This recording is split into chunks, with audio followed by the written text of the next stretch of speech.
നമസ്കാരം, തേടായി ന്യൂസിലേക്ക് സ്വാഗതം. മലയാള സിനിമ പ്രേക്ഷകർ ഏറെ പ്രതീക്ഷയോടെ കാത്തിരിക്കുന്ന പുതിയ ചിത്രം പള്ളിച്ചട്ടമ്പിയുടെ റിലീസ് തീയതി പ്രഖ്യാപിച്ചു.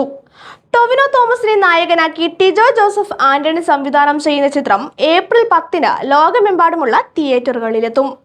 ചിത്രത്തിൽ നായികയായി എത്തുന്നത് കയാതു ലോഹറാണ്. ഇതിനോടകം പുറത്തിറങ്ങിയ കയാതുവിന്റെ അനൗൺസ്മെന്റ് വീഡിയോ സോഷ്യൽ മീഡിയയിൽ ശ്രദ്ധ നേടിയിരുന്നു.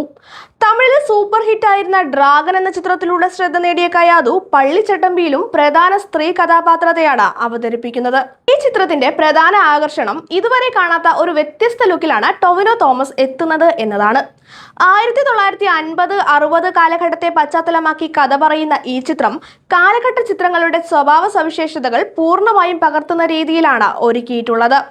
വേൾഡ് വൈഡ് ഫിലിംസിന്റെ ബാനറിൽ നൗഫൽ ബ്രിജീഷ് എന്നിവർക്കൊപ്പം CQ ബ്രോസ് എന്റർടൈൻമെന്റിന്റെ ചാണക്യ, ചൈതന്യ, ചരൺ എന്നിവർ ചേർന്നാണ് ചിത്രം നിർമ്മിച്ചിരിക്കുന്നത്. മലയാളം ഉൾപ്പെടെ 5 ഭാഷകളിൽ ചിത്രം റിലീസ് ചെയ്യുന്നുണ്ട്. S. സുരേഷ് ബാബുവാണ് ചിത്രത്തിന് തിരക്കഥ ഒരുക്കിയിരിക്കുന്നത്. വിജയരാഘവൻ, സുധീർ കരമന, ബാബുരാജ്, ബിജു കെടാമംഗലം, പ്രശാന്ത് അലക്സ് തുടങ്ങി നിരവധി പ്രമുഖ താരങ്ങളും ചിത്രത്തിൽ പ്രധാന കഥാപാത്രങ്ങളെ അവതരിപ്പിക്കുന്നു. ടീമിൽ മഞ്ജുഷ രാധാകൃഷ്ണൻ കോസ്റ്റ്യൂം ഡിസൈനറും റഷീദ് അഹമ്മദ് മേക്കപ്പും കൈകാര്യം ചെയ്യുന്നു. Line produce Alexi Kurian, finance controller Anil Amballoor, production controller Rajesh Menon എന്നിവരാണ്. കാലഘട്ടത്തിന്റെ ഭംഗിയും ടൊവിനോ തോമസിന്റെ വ്യത്യസ്ത അവതരണവും ശക്തമായ താരനിരയും ഒന്നിക്കുന്ന പള്ളിച്ചട്ടമ്പി ഈ ഏപ്രിൽ 10-ന് പ്രേക്ഷകർക്ക് ഒരു വേറിട്ട സിനിമാ അനുഭവം സമ്മാനിക്കുമെന്ന പ്രതീക്ഷയിലാണ് സിനിമാ പ്രേക്ഷകർ.